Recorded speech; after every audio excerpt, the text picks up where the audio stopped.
upstairs. I've just run up the stairs to let a few people in. Just about to see the start of this game. It's the Varsity Blue taking on the Dunedin Mako. I've got comments. I've got Wheels. Now, Wheels is my man. I think he plays for the worst team, Southern. So he knows all his players. I'm really struggling. But Varsity about to kick off. And they kick it deep into the 22. Back into the hands of... That's Cran. Takes it to the ground.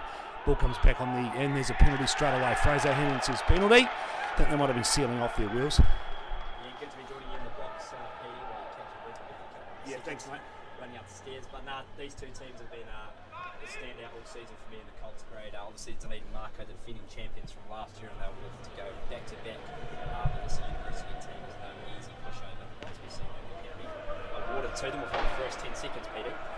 Yeah, mate. So they've just taken it. They're going to form this line out just inside the 22. I think that was Jack Marshall. He must be the grandson of Jack Marshall, the Prime Minister from 1973 National Party. That's taken it back. Wheels, you won't remember that far back. Arthur Allen to the throat of this line out. A couple of big men in the midfield, Masterton and Ed Penney. I presume that's Aaron Penney's son. But it's been stolen by Dunedin. Harry Hewitson just grabbed that, picked that out of the air. It's come back on the Dunedin side. Andre Bell gets it back to Riley Forbes. Riley Forbes kicks away and finds touch. So I presume both these Penney boys are Aaron's boys, are they?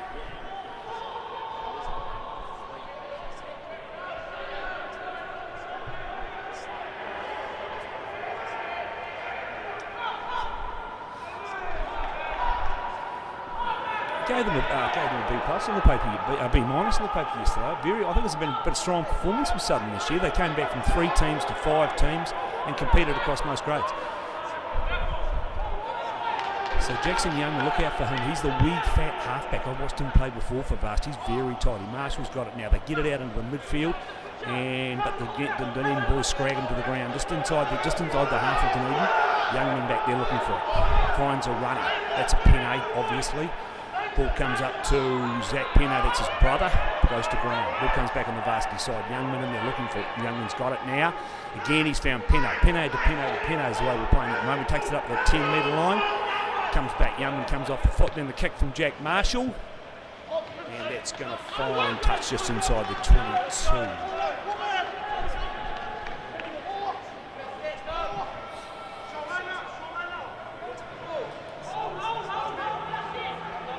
There's some really good boys here, mate, today. Like I've seen a bit of the Dunedin boys playing. That's been overthrown, though. It's gone to the back.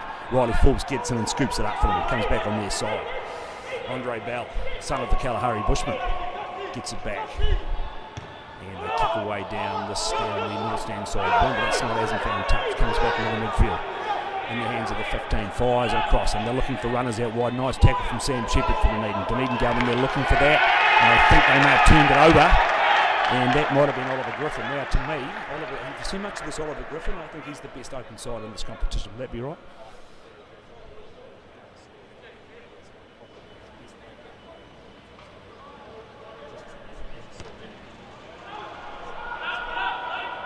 Oh, and he hasn't found touch. He hasn't found touch from the penalty, and it's going to go dead in the 22. They're going to come all the way back.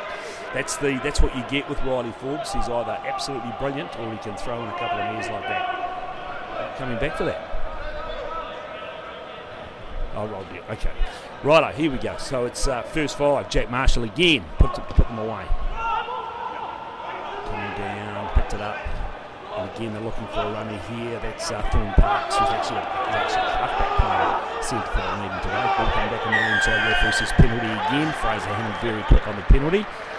And will they have a shot at goal? Riley Forbes, would he be a 60% goal kicker at best?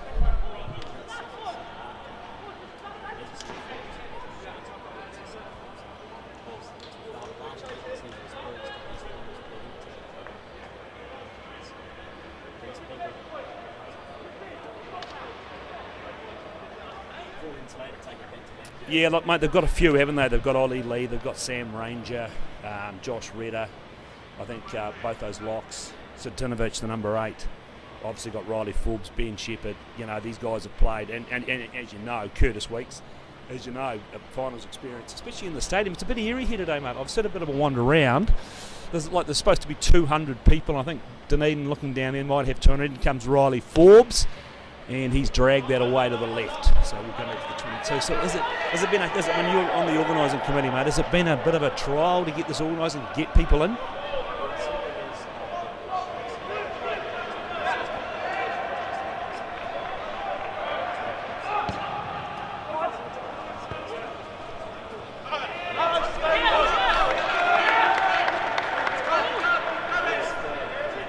Yeah, and I know that the clubs have struggled with. I've just been running down there looking at tickets now. I'm running down looking and they've gone up this time. Ewertson's got it for Dunedin. Back to the hands of Forbes, looking for a runner, and Sostinovic. He takes it forward. That's a nice wee drive from Sostinovic. Comes back two and looking for another runner. Josh Redder this time. He goes to ground just outside the 10 metre line. Comes back on the Dunedin side. Riley Forbes looking for a runner. Shepherd, nice tackle, and he goes to ground. And Varsity might have nicked that. Still cup no. Referee says penalty to Varsity. Back to Oliver Griffin. Now, correct me if I'm wrong, but when he was playing for Otago Boys last year, he played a lot of number 8 last year, did he? Yeah, played a lot of number 8. He's only recently transitioned into the 7 jersey over the past couple of seasons, obviously coming back from injury as well. This is only actually his 4th game or 5th game of Premier Colts rugby this year.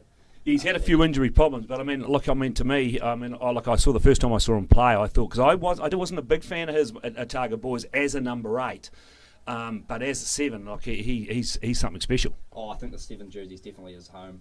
PD's certainly one to look out for the future. As I said, strong ball carrier, strong around the breakdown, and I think he's going to be a menace for the Blue to handle today, because we played them a couple of weeks ago, obviously Southern, and the Mako, and he was just a menace, a turnover ball almost every time he touched the ruck. So nice hands there from Sam Masterton. Ball comes back on the Varsity side. They break up towards the 22. They're into the 22. Nice long scary from Lewis Magalogo.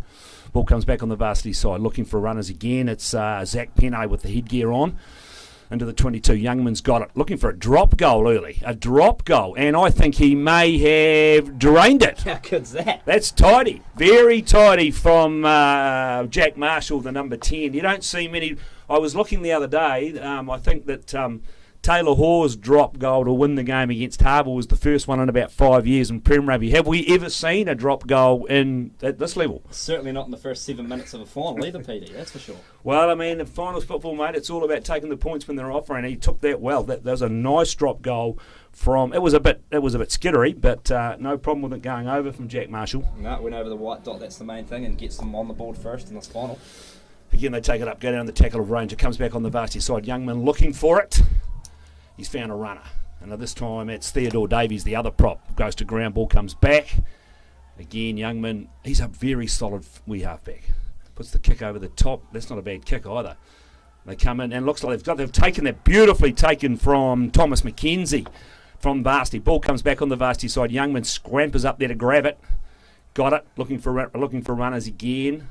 Goes to ground right on the 10 metre line. Coming back on the Varsity side. Looking dangerous here. Where do they go? It's the man that took the early catch before. That's Thomas McKenzie breaking over the 10 metre line. Ball comes back, but it's been stolen. Josh Redder finds a hole. Redder throws a big pass. Redder. He's got Cran on the outside. Can Cran go all the way? Not enough pace.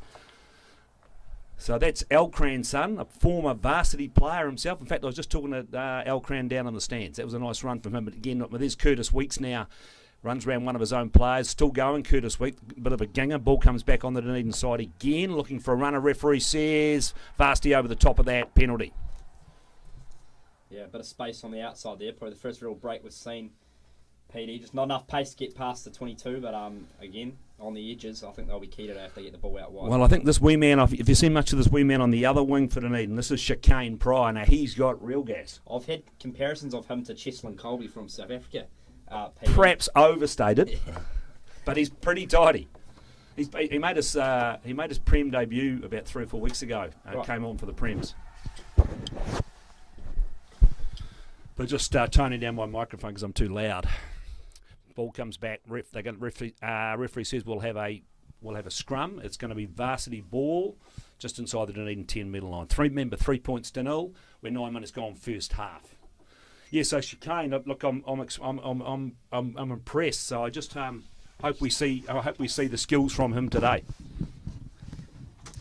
Oh, for sure. And this Dunedin Mako backline is possessed with some real upcoming talent, as is the varsity Tell team. me about the varsity team. Who we should be looking out for in that varsity backline? For me, Jack East, the product out of Mount Aspiring College, he's got a 100-metre sprint record throughout Otago PD. He is very rapid. So definitely look out for him out on the wings. And also, on his opposite as well from Dunstan High, Aaron McMurray. He's the winger for Dunstan High School, first 15 last year. Two very, very promising young wingers in the competition. You also can't go past the centre of Ivan Hill, who was also from Dunstan High. So these boys all come out of Otago country. Well, that's good. They're all coming to Otago University. Yeah. We've just seen a couple of strong carries there. We've just seen a couple of strong carries there from that Jackson Youngman, the halfback. He's very strong. I watched him play Dunedin a few weeks ago, and he was an absolute powerhouse. Ball still on the varsity side. It's a bit slow coming out. Youngman's got it now. Looking for a runner. He's found Arthur Allen, the hooker. He takes it up towards the 22. Back to Youngman. Looking for runners again. They go into the midfield. Now they go wide. And they're out to number 14, which is this Aaron McMurray. Nice wee break from McMurray. Throws a bit of a wild pass inside. Referee sees Dunedin may have got a hand to that. But again, they drive forward. This is good play from varsity. Youngman's got it now. He got knocked out of that. Referee says... Comes back for another penalty. Fraser's having one of those days. He's banged about 6 out already. It was a bit of a toss-up, though, to be between him and... Caleb for the. Were you surprised that Caleb got the Prem final and Fraser got this game? I was a bit surprised, to be honest, Paul, but Caleb Nielsen had an absolute blinder last weekend in the Southern versus Varsity game, so he's very well deserved of being awarded that final. And Fraser obviously assistant refereed Mitre 10 Cup, and he's done the Jock Cobbs under 19 national tournament as well, so he's a very talented referee. So I was actually a bit surprised by it. And we've had an early score from the games. Remember, I'm going to try and get updates from round the grounds. We've got the under-19 final going up on the hill against Kaikorai versus Dunedin. Haven't seen a score from that game as yet, but in the early games, under-13 game, it was the Pirates boys well, they didn't upset. They were the top team. They beat. I think they beat Zingaree by 60. And in the under-11 and under-12 final, Green Island beat Dunedin in one of those finals, and in the other final, Dunedin won that final, then the under-11, so they've shared those. Ball comes back to Youngman. Looking for Jack Marshall, goes wide, found nobody. Who's going to pick that up? It's been picked up by the winger. This is your man, Jack East. Ball comes back on the inside belt, and they're away. And where are they going to put this? It's gone. No, that's not. He just got that into touch just inside the 10-metre line. It's been a bit loose. It's a bit nervy, and both sides have been guilty of losing the ball at ruck time. Yeah, it has been a bit loose so far. I think Dunedin will be a bit relieved. Thorne Park's got that into touch there. Touching on Thorne Park's, Petey's been playing a lot of he's obviously got a development contract in cricket for Northern Districts. Very tidy, apparently. Yeah. Very tidy cricketer, and this is only his sort of third or fourth game of Prem Colts rugby this year as well. He's just been playing junior Colts. He has been playing junior Colts, and he's a halfback by trade, but he's playing centre there today, and I think he's been playing fullback wing for one of those Dunedin junior Colts sides. But he's a pretty talented halfback, to be fair. Ball comes back on the varsity side. Youngman's got it, going for another wee snipe. He's made the hole, Youngman. He's very, very strong. They're going to have to watch him all day. Ball comes back on the varsity side, picked up by the number 8. And that's Luke Russell. Goes 40 yard, goes to ground. Referee says, comes back okay. So Youngman's got it. Marshall's got it. They hit the midfield. And again, they smack it up through Arthur Allen, the hooker. Ball comes back on the varsity side, right in the middle of the field. No, Dunedin may have turned that over. I think, it could have been that man, Oliver Griffin. You got to watch him. And then Sam Ranger inexplicably puts that down. Sam Ranger, interesting case. Second-year Colt. I thought he was far and away the best player in the final last year between Dunedin and Kaikoura. I thought he would have gone this year to play Prems, but apparently he took a bit of a head knock as an under-19s. That's knocked his confidence, so he stayed in Prem Colts this year. What do you think of this kid? Oh, I think he's an outstanding prospect out of Auckland Grammar.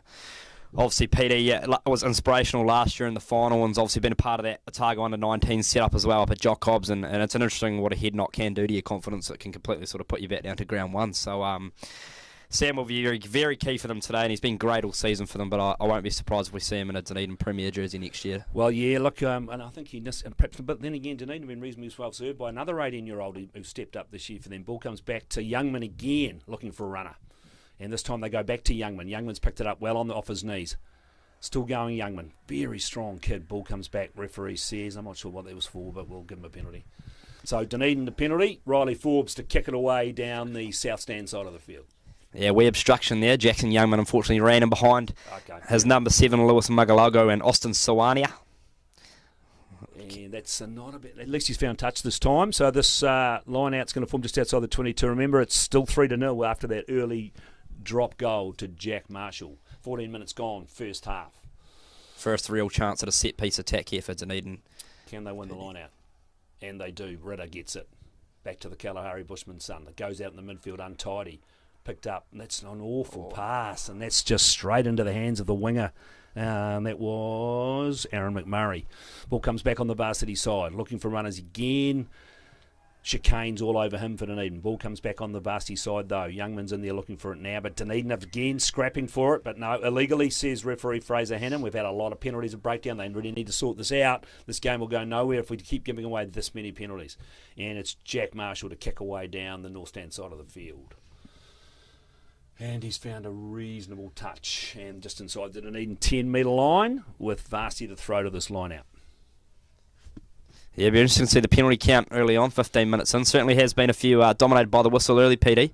Yeah, they've just got to sort it out. They've got to play to Fraser Hannon, and so you can't really blame Fraser if he's finding fault. They're going to have to sort it out, or we're going to have very much a stop-start. We really want to see, especially in a Colts final, open, flowing football. They've got two really good sets of backlines here, and we want to see them with ball in hand. Absolutely. Okay, so it's Arthur Allen to throw. Who's he looking for? I think he's looking for, but it's again been stolen by Dunedin. That's the second or third one they've taken in. It's the Sam Ranger taking it forward, the hooker. Ball comes back. The ball's in the hands of Bell now. He finds Riley Forbes. He finds the number 7, Oliver Griffin, who goes to ground. Back to the hands of Riley Forbes. That's a nice kick over the top from Riley Forbes. That's tidy. Very tidy indeed. What he does look, I've watched him play a bit, and I've watched him play Prem Colts rugby, and I've watched him play Prem rugby. Funnily enough, he actually plays better for the Prems because he limits his options and just plays what he sees. When he's playing Colts rugby, he tends to be, I can do all sorts of things here. Yeah, absolutely. I just saw there from great vision from him as well. But I did watch him in his couple of Premier appearances this year, and I was very impressed by him. He's got a cool head on him, obviously in a Colts final as well. He's obviously one of the more players that has a bit more experience and maybe tries to do a bit too much, potentially. He certainly does at Colts level, but if you look at when he sees and he sees some vision there, and he just saw there's a gap over the top of that. I'll just put it over that winger's head, and he's really, really strong. We've got a bit of an injury to. Looks like it's number 5 for Dunedin, Harry Ewitson down. Got a bit of and we've got royalty here today too, by the way, because we've got Xavier English playing for Dunedin today. His old man's here. Bill English is in the ground. We'll hopefully have a beer with Bill English tonight, but perhaps the National Party could do with him right now. I don't think Judith's doing that well on the polls. Nah, I don't think she's topping up the polls much at all, PD. So certainly. Well, they're giving out more tax money, I see yesterday. Just handy. Everybody's got a big cash book when it comes to elections, which I can't understand. Yeah. Don't get me started on politics, though, because I'll probably go on about the rugby championship that's no longer being played in New Zealand. Yeah. But I see we can't have a rugby. I shouldn't be going on about this, but we can't have a rugby championship. But somehow 4 weeks prior to that, we can have 2 Bledisloe Cup games. I just don't quite see that. Anyway. Yeah, no comment. Varsity, and he's gone. Dunedin too many numbers in the line out, so they've gone to the indirect penalty. Youngman's got it. And that's a definitely a penalty. Looks a chip off the old block to the old man. Goes to probably not as big as his old man, but goes to ground. Comes back on the varsity side. The wee hooker again. Arthur Allen's been in quite a bit of play, and Bell's over the top of him, but no, he's got the ball back, and it's back with Youngman. He doesn't know what to do with it here, and then he's going to come away. This time they've taken the ground, and again they've straight Oliver Griffin straight over, and referee says you did it illegally. Come back, penalty varsity. 16 minutes gone. We haven't really got out of first gear, have we? No, it hasn't been much sort of structured play as of yet, and hopefully we do see it soon, because as you mentioned earlier on, both backlines are stacked with talent, pace, and brilliant skills. So hopefully both teams sort of ease into the nerves of grand finals footy, PD. It's obviously a big encounter. It's grand final under the roof. You've got a weak crowd there as well. So these players will be nervous. Yeah, they will. I'm just expecting they just need to settle down and play to the ref. And so anyway, Arthur Allen to throw. Can they win their own line? Again, they've overthrown it, but it's come back on their side, luckily.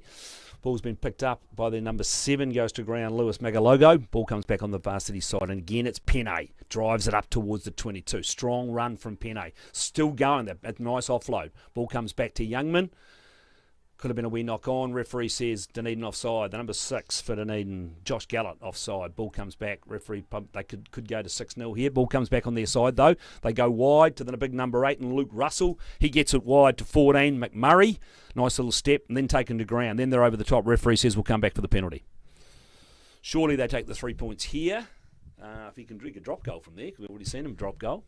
So, mate, we're talking about pods. We've got a pod down here in the north stand and a varsity to our right. And we've got a Dunedin pod to our left. And have we got 2 pods of either supporters at either end, have we? Is that how it works out? Yeah, so 2 pods of 100 in the stand. It's the north stand. Dunedin and varsity, and you've got your 2 pods of 100 there, either side, Dunedin and varsity. And there's a little bit of overflow there as well. It might be for the premier game of sort of RFU and board then members. So we've got 400 to this game, and then we've got, I think, a maximum of 800 at that Prem final. Yeah, maximum of 800 at the premier final, which is a great outcome, isn't it? Well, considering, because I was, you were at that meeting on Monday night when I was outvoted 16-2. I don't know why they called me Donald Trump, because I lost the vote 16-2.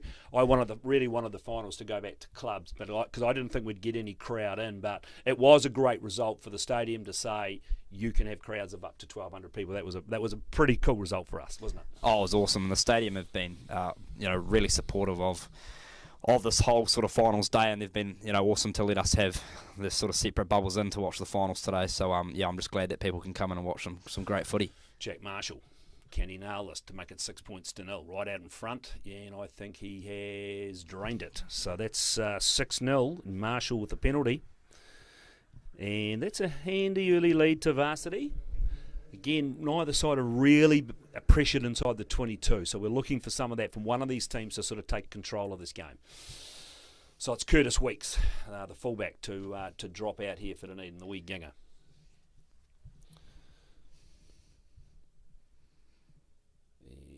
And away we go again, deep into the 22. Youngman's back there waiting for that, and he'll kick away down this north stand touch line, finds touch. Only probably 4 or 5 metres outside his own 22. It'll be Sam Ranger for Dunedin to throw to this line out, and he would be. Imagine I'll be looking for Josh Redder or Ewitson. Ewitson at the back. Ewitson calling it to himself, and again it's been overthrown. This is. Then we nearly saw Riley Forbes pull off the intercept of the century, and I understand he's also a very good cricketer. Yeah, he is a very, very, very good cricketer as well. Forbes, was it? Yep. Yeah, Forbes, very good cricketer as well. Haven't seen him play. I don't know if he plays much club cricket down here. I'll play against Thorn a couple of times, and yeah, obviously he's remarkable, but haven't seen anything of Riley Forbes down here. But it's interesting, a number of the rugby players that sort of do transfer their skills onto cricket. There's some really good sort of double-up talents. I wanted to bring some of these Dunedin boys out to the mighty Cavaliers. They could do with a few more players. Certainly could. Righto, so Youngman to feed the scrum, 6-0, varsity up, 20 minutes gone, first half. You still rolling the arm over these days? No, a bit old. I'm wicket keeping, the hips have gone, the knees have gone, so I'm pretty much done. I did play one game last year, and that was an absolute struggle, I can tell you. Ball comes back, driven up again by the number 2, Arthur Allen, well contained, and again Dunedin in over the top of that. And they've got it. Picked up. That was Gallett. I like Gallett, the blind side for Dunedin. Really good player. Ball comes back to Ollie Lee. Sam Ranger. He's got his man on the outside. It's Cran! But Cran just showed that gas. Tried to put a wee kick to it, but he just put a foot in touch. But he doesn't need much space. No, very rapid there. The acceleration off the mark was outstanding. He's certainly going to be hard to contain if he gets 5 or 10 metres out, a bit of space. He has been. I've seen him score a couple of marvellous tries this year. Dunedin have been blessed with wingers with the likes of him, and we've got Schmidt and Freedom Viacolo starting tomorrow for Otago, and I'm really looking forward to Freedom getting a start and see. I think he's a special footballer. It'll be interesting to see how well he can play against Manawatu tomorrow. Oh, Freedom's been a great story. Come down from Auckland, and he's dominated our club rugby competition down here. Very deserving of a debutant jersey. Second cap tomorrow. As I said, I've said it on 2 or 3 occasions on Rugby Chat that he's possibly the most talented winger I've seen in a long time. Because I just don't understand what happens in Auckland rugby. So he's the top try scorer for Ponsonby last year, and nobody looks at him. No, I'm sure what's going on there, but I'll tell you what, Otago will certainly take him. Well, they must have some great players if they can leave him out. Anyway, so Sam Ranger to throw to this line. It's still 6-0. 22 minutes gone, first half. Here we go, Sam Ranger. Can these guys get one on the mark? And they still can't get it on the mark. Overthrown that big time again. That's 3 from Dunedin and probably 3 or 4 from Varsity. They really need to get both line-outs sorted out. Back on the Varsity side, Youngman's got it. They go straight to the second 5, who flings it out to the midfield, and he chops and goes to ground. Dunedin over the top. Ball comes back on the Varsity side, back with Youngman. He's looking for Marshall. No, he doesn't. In fact, he finds the number 4 in Sam Masterton. Ball comes back again on the Varsity side. Marshall's got it now. What's he going to do? He's going to put the up and under. That's a terrible kick. And he's just put that straight up in the air, and it's come back into the hands of to young Chicane Pryor, who immediately drops it. So it's worked out okay for Varsity. Perhaps you should put that up and under away, though. Yeah, just splicing it off the side of the boot there was Marshall, the 10 for Varsity. I suppose you've got to try a few things now. 23 minutes in, obviously both teams haven't really found any sort of space or any structure. Try a couple of things that might just sort of open the game up a bit, PD. Give them both a bit of confidence. Those little 1%ers can just go your way. Bounce of the ball. I'm just getting nothing. I had my special envoys up at the Junior Colts final, supposed to be giving me scores, and so far we've received absolutely nothing. What I might have to do is we'll get to halftime and I'll ring somebody and say, boys, you've forgotten me, because it would be good to know what's happening up there. Kaikorai playing Dunedin in that Junior Colts final. They'll have a big crowd of a lot of junior players up there, though, mate. I've seen photos of a bus heading up there full of Varsity students. Outstanding. So, yeah, I think they'll have a very good crowd up at Hell's Gates. Oh, and he's straight through. This is a great run. This is, again, number 14. He's got a clean pair of heels. He's gone round Weeks, and he scored the try. No, he got taken down by Weeks. He did well to get back, then there was a knock on. But he showed him the outside. I thought he was gone. Then Weeks got back and somehow made the tackle. That was your man, Aaron McMurray, out of Dunstan High School. Yeah, very rapid McMurray. Great cover tackle. That was the fullback there, Weeks, wasn't it? I thought he'd beat him, but he was gone. Did an outstanding job to reel him in, take him into touch. So that was a nice run. So you're right, looking at these two wingers for Varsity, they both have some real gas as well. And this is Shepherd. He's been the strong man for them all year. He's a big, strong man in the midfield, also out of Wellington. Ball comes back to Bell. And it's Riley Forbes to kick it away. No, he hasn't found touch again. Goes back over halfway into the hands of the other winger, who then finds his fullback, who made that initial break. Ball comes up to the middle of the 10-metre line. Ball comes back on the Varsity side. Knock on. Back to Penne. Back to Marshall. And again in the hands of McMurray. Again, Penne over the top. Comes back to Youngman, looking for a runner. Found it in, that's Lewis Magalogo, the number 7. And referee's got his arm out for yet another penalty. And there's a wee knock on there. Referee will come back, will he? Yes, he will. Penalty, Varsity. Touching on that 7 there, Lewis Magalogo, PD for Varsity. He was playing University Red Junior Colt Rugby last year, starting at number 8. Now he's in the grand final of the Premier Colts. This is with Magalogo. Yeah, Magalogo, the 7 for University Blue, was a member of the Reds last year. Now he's in the big dance. I've just been, here we go. No, looked just when I said that we weren't getting any scores, we have an update from Kaikorai. It's 7-5, so I tried to both sides. So 7-5 to Dunedin over Kaikorai. Nearly half an hour gone on that game. Somebody just texted me from Melbourne to say lay off Riley's Forbes. His mother's probably watching. We haven't been that hard on Riley Forbes. Calm down, Gags in Melbourne. We've obviously got nothing better to do than watch this live stream. Obviously, then again, he's probably locked in over there. There's nowhere to go in Melbourne. Exactly right. So this is an interesting move. He's going to have a kick. So what's his? Do we know what his kicking range is like? He's certainly got good range on him. I think this will be maybe testing it just on the borderline of his range. He's a very accurate goal kicker and a nice striker of the ball, but I suppose under the roof you don't really have many excuses today, do you, Petey? There's no wind, there's no sun, there's no rain. So here we go. So this is Jack Marshall. He's probably 40, or he'd be 46, probably 46, 47, possibly 47 metres out. Can he get the post and make it 9-0 after 26 minutes? Comes in. He's a bit short. Perhaps he was just a wee bit, and that's gone dead. It's gone dead finally. Cran's put it dead, so they'll come back to the 22. Bit of gesticulating from a couple of players, but he did walk over the deadline with the ball, which you're actually allowed to do. So Riley Forbes has got it now, and he will kick it deep, I would imagine. Not much of a drop goal. Down to McMurray, the man who just about scored the try early on, but he's made the tackle. Little Chicane got him pretty quickly. Picked up, the number 8 was picked up. Back to Youngman. He's found Marshall. He's found a runner in the midfield in the terms of Theodore Davies. He goes to ground. Ball comes back Varsity side. Youngman's in there looking for it. Referee says it's coming back. Finally, no penalty at the ruck. And again, they go wide. Looking slightly the better side here. The 15 for me is impressing me at the moment is Henry Williams. He looks rangy, he looks quite quick. Ball comes back on the varsity side again, just inside Dunedin half. And again, it's the hooker this time. Arthur Allen takes it up. Ball comes back to Youngman. Marshall's got it. Penne's got it. Penne has been good leg drive all day. And they've got over that Dunedin Ranger, got it, but then got dragged away. Beautiful hands. They go wide to the number 8, Russell. He's still going. This is a great run from Luke Russell. Still going, Russell. And then he gets the in pass to Sam Ranger, who knocks it on, but it's coming back. Referee said it might have been Varsity that knocked that on. That's a good, strong run from Luke Russell, the number 8. I watched him play the last time Dunedin played. I thought the best 2 players in that game last time, obviously with a halfback and that the Russell, I thought he was their best player the last time Dunedin played. Well, the only time they played this year. Yeah, Luke Russell's a talent. Know him quite well. He's also been a part of the Varsity Premier setup this year. Also had his injury troubles since the start of the year, and this is only about his 4th or 5th game back. Right. He's also represents Otago Māori in the under 18. He's the captain of that side, so he's certainly, as their captain, their key player. So where's he out of? He's out of Napier Boys High School, so he's a Napier boy. Luke Russell, I had to reconsider my thoughts there where he was from. I was going to say Masterton. You've done some marvellous work here. I've actually done nothing, by the way, but you've got them. You've got them all their schools they've come from. This is stunning stuff. I'm lucky to get you on because I'd have been really struggling on this game on my own. And just as we speak, it's not Russell that's gone down. I'm not sure who that is that's gone down. I thought it might have been Russell initially, but I see Russell's back on his feet, so I think it might be one of the backs. It's a 12 out it's a of 12. St Peter's Gill, Thomas McKenzie. Thomas McKenzie. The only Gill representative in the team for University. I didn't think anybody from Gore went to Varsity, but obviously got that wrong. Good St Peter's boy. Oh, looks he could be coming off.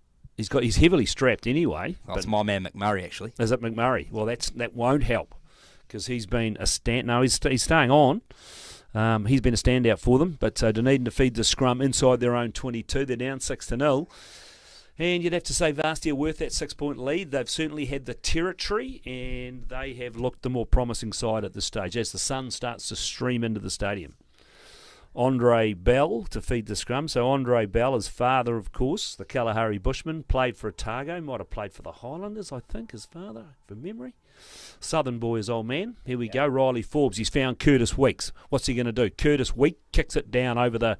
It's a nice kick from Curtis Weeks, and then it's a bounce straight into the hands of the. And that's a great tackle. Was that the chicane that got up and made that tackle?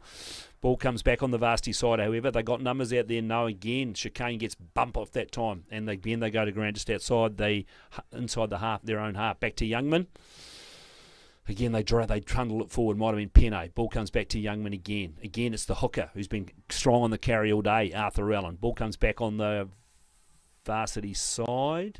Ball comes back to Youngman. Marshall's got it, looking for a runner. Goes wide. Gets it straight out here to Russell, the number 8. What can he do with the ball? Well wrapped up by Gallup, the number 6 for Dunedin. Ball comes back on the Varsity side again. Youngman's got it in his hands, looking for a runner. And this time he finds Zach Penne with the headgear. Ball goes to ground. Which one's the oldest of the 2 Pennes, Ned or Zach? So Zach, second year in the Varsity Colts side. Ned's first year down, going to Selwyn College. He's quite tidy, this Ned. He looks like a big, strong kid. He looks a lot like his older brother, doesn't he? He looks a lot like Sam. Yeah, I'm a big fan of Ned Penne. He's probably the most well-built out of the 3 Penne brothers. Older brother Sam, obviously propping for Southern and leaving Dunedin at the end of this year. Is he finished, is he? Yeah, returning home to Rotorua, taking up a job in quantity surveying. Okay. Righto, so Varsity to throw to this line, just inside the Dunedin 10-metre line. It'll be Arthur Allen to throw. These line-outs have been an absolute mess today, so let's see if both these sides can start tidying these line-outs up. And where do they go to? Again, oh no, he did take that down well. That was good work from Masterton. Ball comes back to Penne in the midfield. He takes 2 or 3 to bring him down. Strong kid. Ball comes back. Youngman, Marshall. Now they go wide. Again, good tackling in the midfield from Thorne Parks. Ball comes back on the Varsity side again, looking for a runner. It's the wee number 7, Magalogo.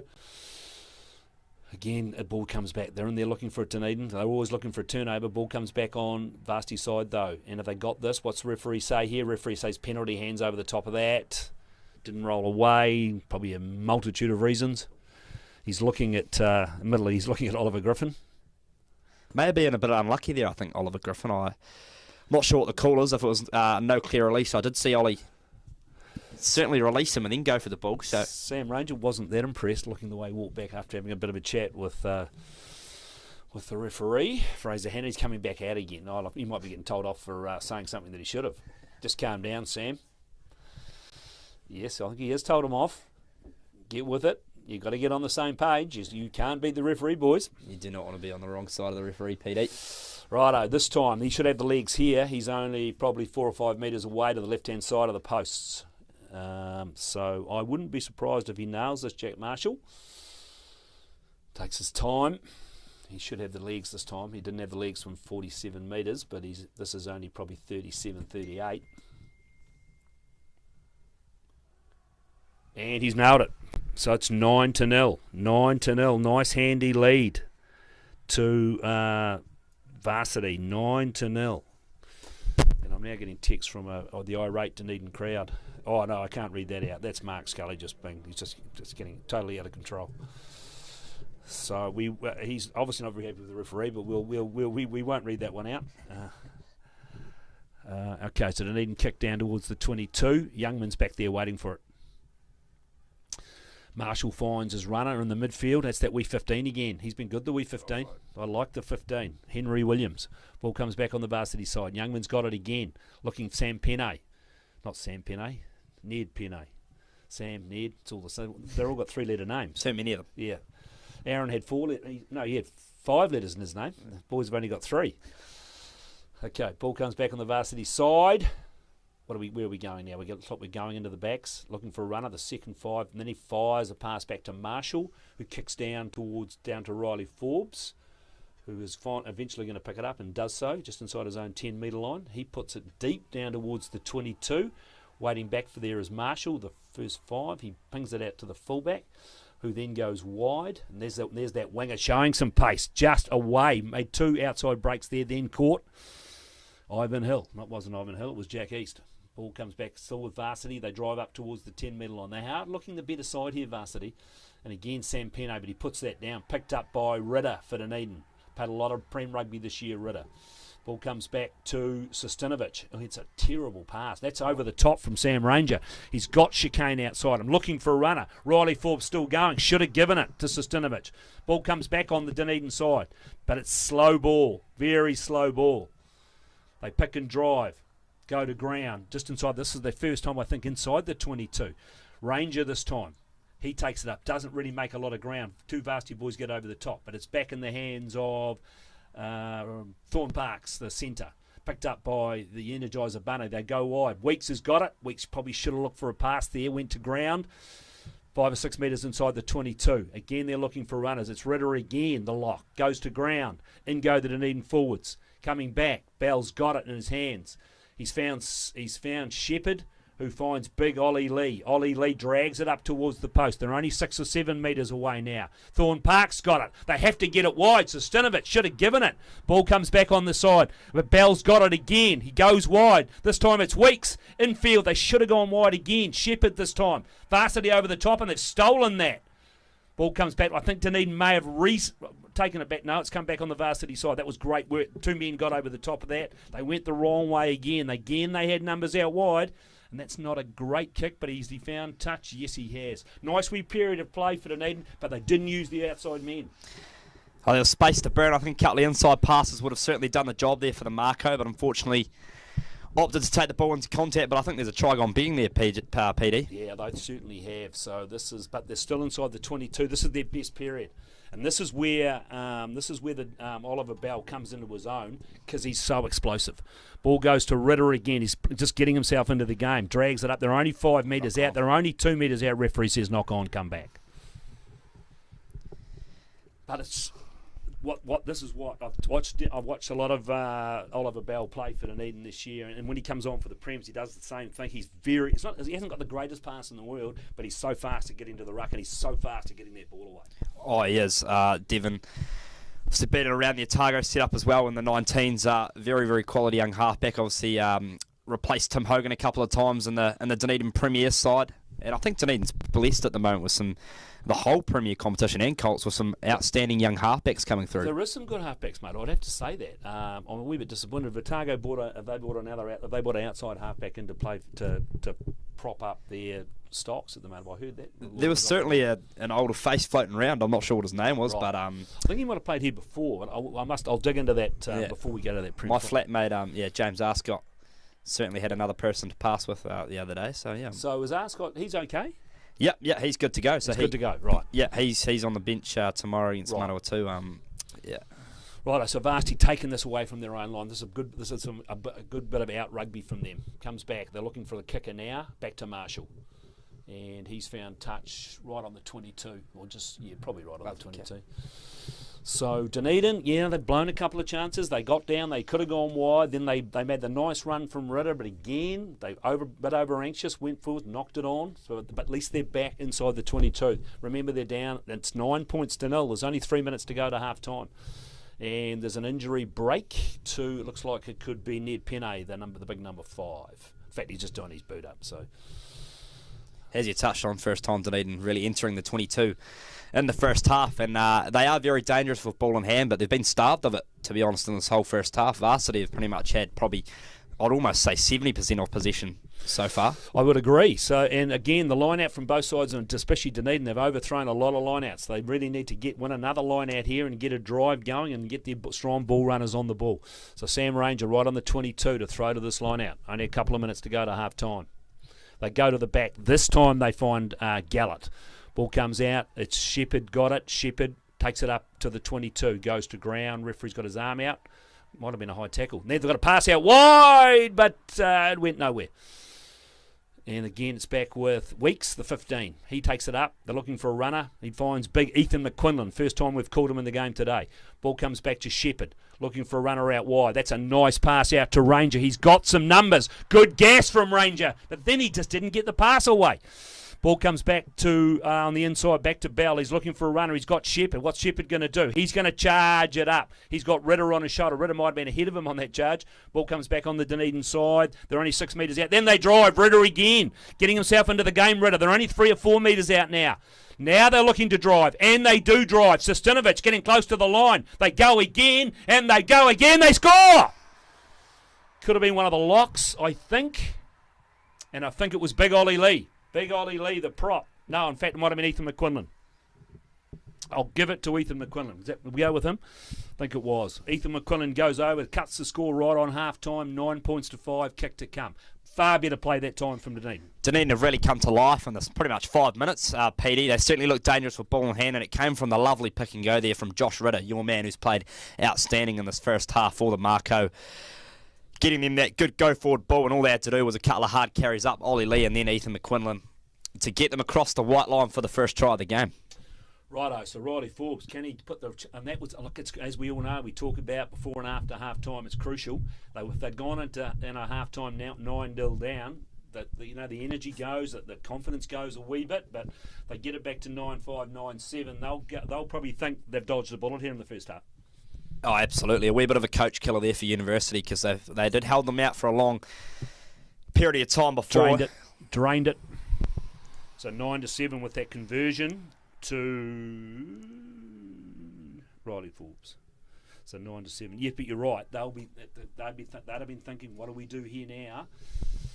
It looks like we're going to half-time, are we? We are going to half-time. So there it is. First half, I'll just give you the update. We had an early drop goal to Marshall, followed by 2 penalties to Marshall for 9-0. Last 5, as we just talked about, last 5 or 10 minutes, Dunedin came back into the game. Big Ethan McQuinlan, the lock, the prop, went over to score. That was converted by Forbes. Half-time, 9 points to 7. And the update, as I had from that Junior Colts final, looks like it's still 7 points to 5.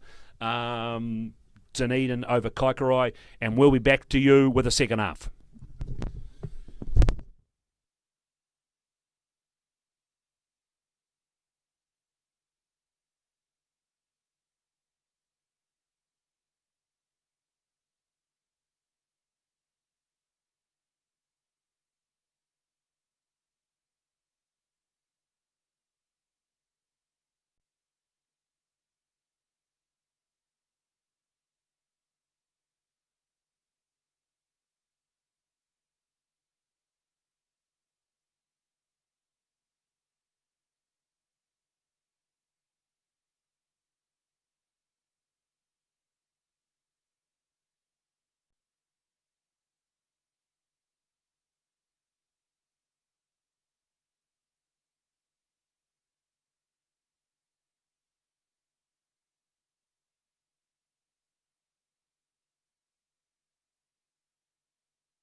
And we're good to go back here at Forsyth Bar Stadium. Remember, it's 9 points to 7. Two penalties and a drop goal to Marshall for varsity. But we had that late try to Ethan McQuinlan, the prop for Dunedin, that was converted by Riley Forbes, 9 to 7 at half time. Have an update from up the hill. It's 10 to 7. It's pretty tight up there. It was 7 to 5 to Dunedin. It's now 10 to 7 to Kaikorai. They must have scored 2 unconverted tries. So we've just kicked off. So Youngman kicks it away down the south stand side of the field, and we will have a line out for Dunedin to throw just outside the 10-metre line, and it'll be Ranger to get us underway in the second half. It'll be interesting to see what the prospective benches are like. Again, it's been overthrown, but this time it's been picked up by Riley Forbes, I think. Is it coming back on the Dunedin side? Referee says we'll have a scrum. I don't know why he called that, but collapse more possibly. Anyway, so it wasn't going to come out, so it's going to be a scrum to varsity, right in the middle of the field. Yeah, both benches will be real key today, I feel. Hard, fast track Forsyth Bar. The leagues get tired pretty quickly, so I think they'll be relying on both benches to bring a bit of spark and impact off the bench, PD. And I think Dunedin and Mako probably have the more stronger of the two benches. Xavier English, Scully, Sullivan as well, real quality players to bring on. Yeah, some tidy players. Big James Robertshaw, the lock. I like the look of the Valentino Punavai, the roly-poly prop they bring on. He tends to carry pretty well. So ball comes back on the varsity side. That's a better scrum from Dunedin, though. Picked up by Russell, though, and he's come away, Russell. Tries to get through the tackle of Shepherd, but Shepherd takes him to ground. Ball comes back on the varsity side. Marshall looking for a big loopy pass out wide, and he's found East, and East takes it up, but they've bundled it, he knocked it on anyway. They were about to bundle him into touch, but he knocked it on in the meantime. Referee says, look, we'll come back for this. I would have thought there was a knock on there. Referee, I can't believe that. Anyway, that was right in front of me, but we'll go to the line out. It'll be a varsity to throw to this line out. And it'll be Arthur Allen to throw. Remember, it's 9 points to 7. 10-7 up the hill at the High Val Kaikorai over the Dunedin Junior Colts. Again, it's been picked up by, came through Harry Hewitson, comes back on the Dunedin side, looking for the go. They go wide to pretty much nobody. Then they get it out to Thorne Parks, the cricketer. Where does he play cricket? What position does he play at cricket, by the way? Opening bat. He's an opening bat? Very, very handy. Right, ball comes back on the Dunedin side. Should have good hands then. Ball goes wide. And now we're looking for a runner. Curtis Weeks through the hole. Still going. Weeks got the in pass. Found nobody. Again, it was Ritter. How did he get across there, the big lock? Ball comes back on the Dunedin side, looking for a runner. And it's Big Ollie. Big Ollie takes it forward. Big Ollie Lee. I think he's played every minute of every game for Dunedin for 2 years, so the boys are telling me. Just never comes off. Just keeps on trucking. Ball comes back on. Referee says penalty. Yeah, possibly. But the ball was out. Anyway. Yet another penalty at breakdown time. That's outstanding for a prop, PD. 80 minutes. That's what the boy said to me last week. I think he's pretty much played every minute of every game. Outstanding. I'd be making that up, but it sounds good.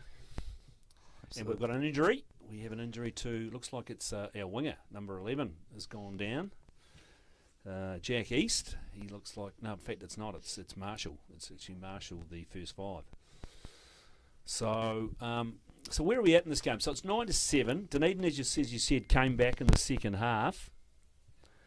So they've come back, but I mean, Varsy's still on top here. Do you think, Wheels?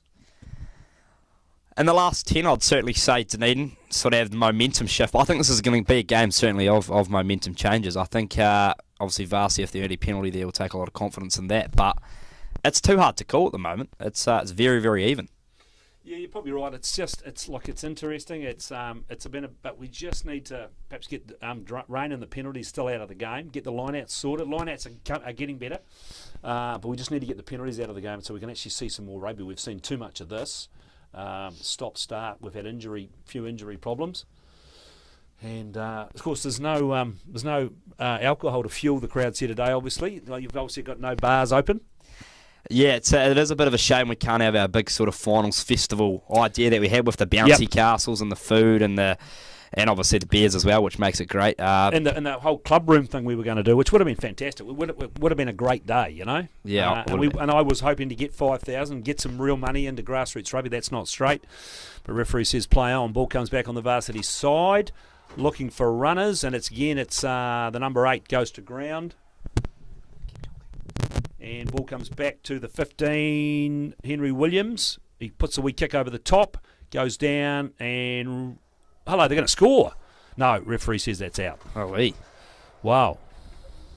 Talk me through that. So Ranger was hoping it was going to go into a touch. The winger got up there and tapped it back in. I thought they were going to score there. Yeah, so that was lovely work there from Mick Murray on the sidelines to tap it back in. Fortunately, must have put a foot in touch. Righto, Sam Ranger to throw. Dunedin looks like they've come out half asleep in the second half. Ranger to throw. And again, he's just thrown it straight to Sam Penne. That's awful rugby. Ball comes back. And again, it's Russell, the number 8, driving it forward. Good run from Russell. Ball comes back on their side. Now they're looking to get wide here. Or they pick and go. They pick and go. Ball comes back again. Youngman's got it. They're going to go blind into the hands of number 15. He puts a wee kick through. Wee chicane Pryor picks that up, brings it back a yard. Ball comes back on the Dunedin side. But they're only a metre out from their own line. Where do they go here? They're going to have to get some good out entry here. Ball comes back on the Dunedin side again. They need probably another runner here. Looks like they could use using Sam Ranger. No, they've gone straight back to Riley Forbes, and he's put a nice kick away down. Has he found touch this time? No, he hasn't. Back in the hands of Jack Marshall. He's found the wee fullback. He brings it across. In fact, that might be the other winger. In fact, it is McMurray. Ball comes back on the varsity side. That's a nice pick and go. That's a good run, still going. Good, strong run. Ball comes back on the varsity side. Again, Marshall's got it. Puts a wee kick through, but straight into the hands of Chicane. What's he going to do? He puts the kick up, but that's straight down the middle of the field, bend to the hands of fullback Williams. He goes across, looking for runners. Again, they've taken on that, ran straight into the arms of Sostinovic, the number 8 for Dunedin. And he's appealing for the penalty. But again, they've thrown the ball wide. And he's got away from that tackle. It was Russell again. Good, strong run from Russell. Drags it up for varsity. Did well to maintain his feet. Ball comes back on their side. Again, it's Penne, Ned Penne. Drags it forward. Bell tried to get over the top of it. Ball comes again to number 7. Makalogo. Ball comes back again to varsity. Marshall's got it into the midfield. They go wide to Williams. Williams goes wide again. Nice wee run from the centre. Ivan Hill. Ball comes back on the varsity side. Again, it's the number 2. But it could have been higher, the tackle. Ball comes back on the varsity side again, looking for runners. And again, it's the number 12. He's straight through 12. They got runners out wide, but again, Chicane puts his hand in the way and perhaps stops a certain try. But that was a nice break for Thomas McKenzie. And referee says, we'll have a line out. But Dunedin have taken it quickly back into the hands of Curtis Weeks, who puts it into touch and gets himself 4 more metres. Yeah, I think they lost more metres from what they gained there, PD. They were. Well, they had the line out, now they've lost the line out, and they're only 3 metres away from where they were. Lovely break there by the Gore product, though. Thomas McKenzie, straight through the space. Fortunately, couldn't get that last pass to him, but as you said, Chicane Pryor stopped a certain try there. He's quite rangy, the second 5. He's got that nice long sloping stride. And they can get one leg, but they can't get the other. So he's broken that tackle 2 or 3 times now. He looks a bit of a weapon for them. We haven't seen as much of. I thought we would have seen a lot more from Ben Shepherd today, but he's been very well contained in the midfield for Dunedin. He's been one of their strong men all year. Played a lot of Prem rugby this year as well. So it's going to be Arthur Allen to throw to this line out. They've gone to the shortened line out, and they finally get it together. Remember, it's still 9-7. Varsity up by 2. Where do they go here? Again, it's come down on, Ranger for Dunedin. Still going Ranger. Nice run from Ranger. Sostinovic, the number 8. He's going forward. Takes it up towards the halfway line. Good, strong run, Sostinovic. Ball comes back to Bell. Bell, they go wide into the midfield. Thorne Parks has got it. Weeks has got it. And here goes Cran. Cran makes the in pass. That's a nice wee kick from Thorne Parks. And it's the 2 halfbacks going at it. He's knocked it back over the line. They scored! Unbelievable! What was he thinking, Youngman? And it was Ben Shepherd goes over to score the try. You'd have to say brain explosion there, Wheels. Certainly a little bit of a brain explosion there from Youngman, the halfback for varsity, but a lovely heads-up kick from Thorne Park. Spotted the space in behind after the initial break from Zach Cran. Yes, they're over. So that came from nothing. They've sort of, and that was again. It was a nice break. We go way back to Sam Ranger. It was a good run again from the big number 8, Sasinovic. They got the ball wide. They got a nice wee kick in. There was a beautiful wee kick from Thorne Parks. Really quick thinking. And then we got down to the line, and I think he must have thought a man was coming back on his side. He tapped it back over the line, and then lo and behold, Ben Shepherd picks it up and just dots it down. Yeah, no one home for Youngman on the tap back, but lovely finish there by Ben Shepherd after the pressure from Devon Oliver Bell to force Jackson Youngman to actually make that error. And he's drained it. He's drained the conversion. We're now 14-9. 14-9. That's a bit of a turn up because, Varsity started this. I thought they started the second half really, really well. And that's really kicked them. That's really kicked them in the backside. 2 tries in a row for the Mako. They are, you'd say, well on top now. Well, I hate to say it, but they always say the team that scores before and after half time. Correct. But I think there's a long way to go in this game yet. I don't think these boys had their heads too far down. They were right in that till that they got that again. But go back to a line out. The line out wasn't won. The opposing team has taken the line out, and that's been happening all day. Hewittson's taken that down the number 5. He charges it up. He played junior Colts. I think he might have played in the junior Colts final last year. Hewitson, he was their best player and captain for them last year in that memorable final across the road with 8,000 spectators all drunk, mate. It was an amazing spectacle last year. Bigger final than the Premiers. It was huge. And I tell you what, they were having an absolute ball. Is that what we're going to see up at Kaikorai today? Oh, I'd hope so. Junior Colt rugby is just great, Peter. I'm a massive Again, fan. Thorne Parks puts a wee kick through. He's got the kick going for him now. A very skillful player. Remember, he's actually a halfback playing in the midfield. Hasn't played halfback at all this year, from what I understand. Ball comes back slowly on the Dunedin side. Devon Ballin looking for it. Got it now. Shepherd got it. Riley Forbes fires it to Ranger. He fires it wide to Gallett. Takes it well, Gallett. Makes a wee hole, Gallett. Still going, Gallett. Nice run from Gallett. Ball comes back on the Dunedin side. Bell's got it again. Shepherd, there's an interceptor. Youngman, he's away. Can they get him? Can they get him? No, they can't. Here comes. He's under the bar. Try Varsity. Oh, from nothing there. And you saw it. We could see it. It was right down in front of us. You could see him coming. Don't throw that pass, son. They threw the pass, and Youngman showed a very clean pair of heels there, by the way. Yeah, great pace from the little halfback from Varsity. To be honest, I didn't expect him to show that much toe. I thought, and Chicane was roaring down on him, but he had too much momentum, got over and scored under the bar. That's going to put them back in front, 16-14 with this kick to come.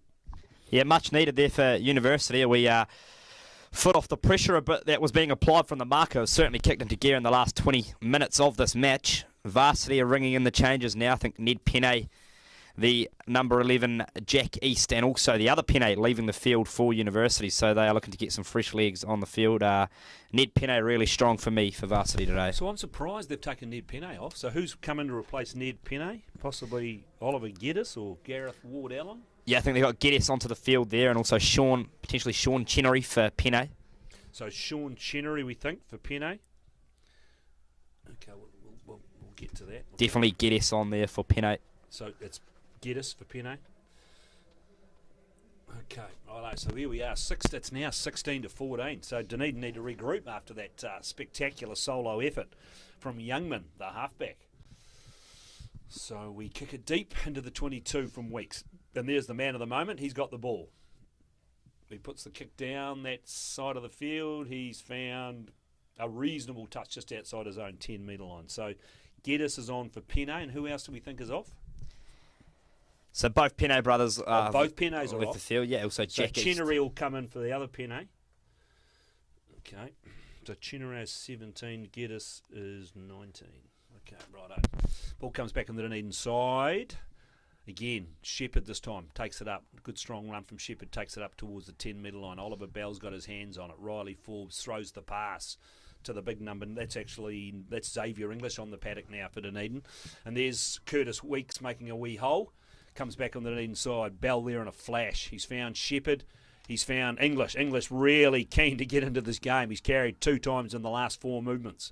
Ball comes back again, looking for a runner. They got a pass out wide, and he's knocked it on the big number 5. They had numbers. They looked dangerous there, but he's coming back for the original, which is a penalty to Dunedin. I think he takes a shot at goal when Sam Ranger, the captain, signals shot at goal. Haven't heard anything more from up at Kaikorai at this stage. I think the last time I heard it was 10 points to 7 to Kaikorai.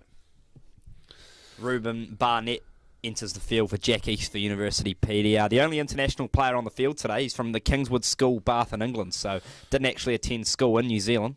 So who's this? Ruben Barnett. Ruben, who's he come on for? Jack East, did you say? So Ruben Barnett has come in to, and he's from where? He's from England. Bath in England, Kingswood School. Ruben Barnett, and he is number 21. We've finally had an update. No, this is not looking good for Dunedin. 20 to 7 to Kaikorai, and he has missed that. He's just dragged that wide. That was a pretty handy penalty too. Yes, I'm just going to get that score updated, but yes, it is. It's 20 to 7 to Kaikorai over Dunedin. It's Des Smith's team, is it, the Great Cobras? Well, I'm not. He seems to be coaching every team up there, Des Smith. I can't quite work out what he's doing. Ranger again. Makes the run, Ranger, but he gets. Oh, should I let that go? He got bundled in a dance. That's not good from the Dunedin captain. So Vasty to throw to this line. They're a 2-point lead. 54. They're a 54th minute of the game. Still plenty of time to go. Still 26 minutes to go in this game. 16 to 14. Only 2 points in it. We expected it to be tight. Dunedin have won that line out. And Sam Ranger straight through again. Kaikorai had that line out again. It was turned over. Picked up by Ethan McQuinlan. He breaks over the 22. Still going Dunedin. Looking dangerous here. They're looking for the ball. They've found it. Gallett gets it wide. They get it out to Curtis Weeks. And then he takes the tackle right on the 22. They've lost 5 or 6 yards. Slowly coming back. Bell gets back there now. There's a couple of Dunedin men down looking for a runner. They found it in terms of the number 4 for Dunedin, which of course is Josh Redder. Bell's organising traffic. He's found English. He charges it forward, English, with the headgear on. It gets a good start to the game. Somebody quite badly hurt for Dunedin. And Ritter again. Nice strong run from Ritter. He's been getting them in the game here today. Thorne Park's playing first 5. He's found Curtis Weeks. He's found a whole Weeks. He goes to ground. And they need to let that go. Ball comes back on the Dunedin side. In the hands of Shepherd now. He goes to ground. Good defence from Varsity. Ball comes back on the Dunedin side. They're only 6 or 7 metres out. Looking for a runner. Ollie Lee's got it. Again, they're not going that far forward. They've gone forward half a yard. Ball goes to ground. In go the Dunedin forwards again. Hewitson at the back will probably pick that up. Again, they go to ground. 6 metres out. What have they got here? They've just got to keep working away. Show some patience. Varsity going through, trying to disrupt that. Again, they've picked up. Good strong run from McQuinlan, the big prop. He goes to ground. They're only 3 or 4 metres away now. What do they do here? They're going to keep charging. It could have been Ranger that time. The English are standing off. They go. They drive at the line. Big Higgins goes. Hewitson goes close. Ball comes back again. They drive at the line. They score. And who was that? I think it is Big Ollie Lee. Both props have scored now for Dunedin. Big Ollie Lee. So that was, I was sort of hoping they might go wide there, but that was great patience, Wheels. They really showed some patience. They just kept on going and going and going, knowing that it might finally come. Yeah, great patience from the Mako. The halfback, Devon Oliver Bell, just calmed his troops down, made sure they're all in the right position for the pick and go. And a few phases and they're over the line. Sad story for the Mako. Oliver Griffin, number 7, leaves the field. Looks like an ankle injury there, which is a big loss for the Mako, PD. Yeah, I'd be interested to see what they do there. I'd imagine they might put Xavier English. He will go to 7. And they've got the option of bringing the other lock on and moving Ritter, obviously, into the loose forwards, which they possibly will do. Right, they have got some. I mean, James Robertshaw's another big, strong, powerful lock for them. Righto, so Riley Forbes. Can he kick this? He missed the last one, which was a lot handier than this. So the score now is 19 to 16 with this kick to come. Comes in. Has he struck that better? I think he possibly has. No, he's dragged that away as well. This could be crucial. 19 to 16 after that try to Ollie Lee. Yeah, it's a bit tit for tat at the moment. To and fro, both sides exchanging tries early on in the first half, nearly at the halfway mark in the second half. I still can't call it. PD? But at least we're seeing some more rugby. Yeah, and certainly. that's what we're seeing. We're now seeing them. This is what we expect the Colts rugby. We want them to fire the ball around. We want them to have a go. So look, you can't blame them too much. They gave away the intercept, and that was a nice try for varsity. It's just this is the sort of stuff you've got to do. That's a good strong run from Shepherd, but he's lost it. But again, Dunedin got back, but there's knock on there. So they haven't brought anybody in as yet. No, they've just basically had a straight swap, haven't they? They've got English as replaced, and was English gone to 8? No, Sostinovic is still on. So at this stage, it's just a straight swap with Oliver Griffin going off. Gallett's gone to open side here by the look of it. Yes, and Sostinovic still playing 8. How many out of this, obviously, both sides are interesting to see kick on to Premier Rugby next year? Well, look, mate. I'll go through the Dunedin, so perhaps you go through the varsity side. When Ollie Lee's played for the Prems, Sam Rangers played one game for the Prems, and McQuinlan's played, Josh Ritter's played, Oliver Bell's played, Riley Forbes has played, Ben Shepherd's played, Chicane Pryor. So most of these kids have actually played of the Dunedin side have already played Pred Rugby. So you'll just see a progression, and that's what you want to see. You want to see that your Prem Colts side delivers at least 5 or 6 players each year to a Prem team. That just shows you how strong your club is. Referee says, that's a bit harsh on Varsity. Varsity again had the numbers, they got the drive going, and then he said they came over the top. Oh, for sure, it's exciting, and I think the average age of a Premier Rugby team at the moment is 23. I think someone said to me the other day, 23, 24. So certainly Premier teams are a lot younger than what they used to be. And also on the university side as well, there's some great talent coming through, as we touched on Penne. I wouldn't be surprised if that halfback Youngman's in the mix. Well, he brings a difference to a game, Youngman. Yeah. I mean, he looks pretty unfashionable, but he's a solid kid. He's hard to tackle, and as we saw, he's certainly got enough pace.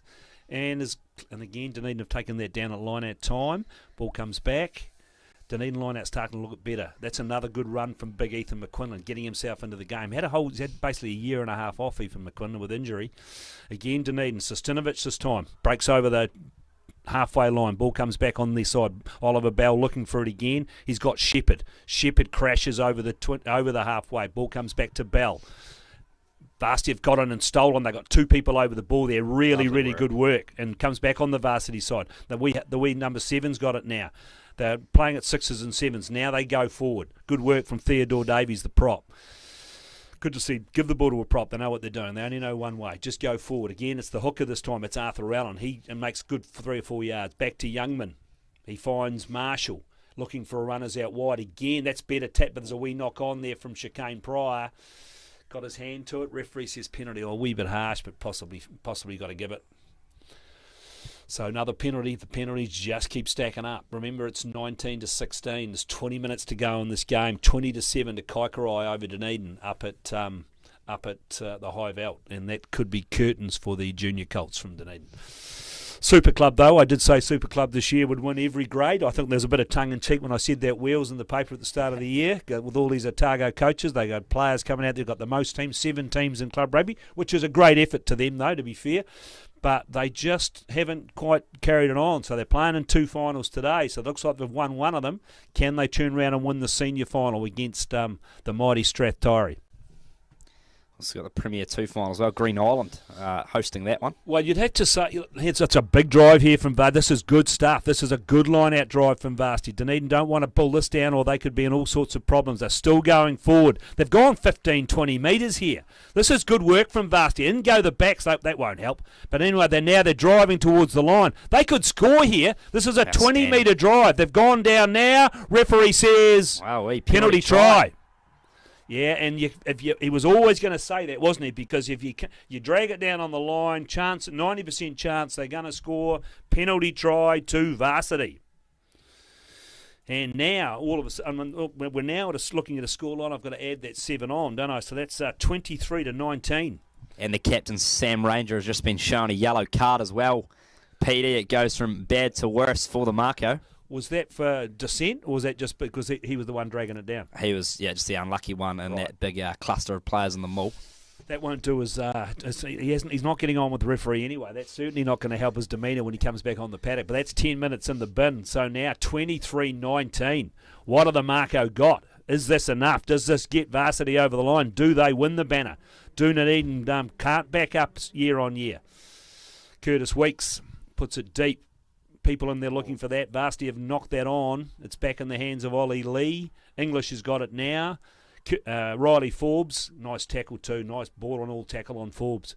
Again, they're looking for it. Curtis Weeks has got Shepherd. Shepherd's still going. Big, strong run from Shepherd. Goes to ground. Varsity over the top of that. Ball comes back. The nice pass. English this time. Ethan McQuinlan. He gets upended. Ball goes, the Varsity said they're offside. Ball comes back to Sostinovic. He makes a big charge up towards the 22. They're a man down on the bin. Can they get points back? Weeks goes wide, looking for numbers out wide. Then they get tackled. 21. Who's that? That might be Ness Gully. And again, somebody just got taken out there. You can't take out the halfback there, Sunshine. So this will be, and that was the number 7 Mega logo right in front of the referee. Not going to get away with that. Referee says penalty here or penalty back.